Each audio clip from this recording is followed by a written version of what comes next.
السلام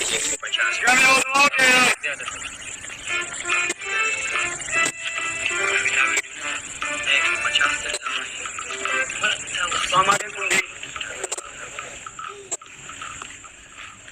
السلام علیکم عدنان صاحب څنګه یو دعا به د ژبې وکړي. اللهم اغفره وارحمه ولا تعذبه انك انت الغفور الرحیم.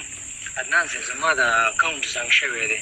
ما چې تاسو مالې ویډیو وکړئ که نه چې دا د باریو ته لاړه شي چکر ووهم. ملګري دا خو زه دوا له راغلم د غم او د ښادۍ ځای ګورئ که نه موږ تاسو څه کوئ. الله دې وبخښي جي الله دې وبخښي ښه سړی. دا دغه دی ما چې د اکاونټ کې لږ ګوتې وي دا ته څه وې ملګري ته لږ موقع ته ګوره که نه ته څه ګاوتې باوتې وې مړه ته حجره پاس نه یې که نه یار ته څه کوې غم او ښادي د دې نشته مړه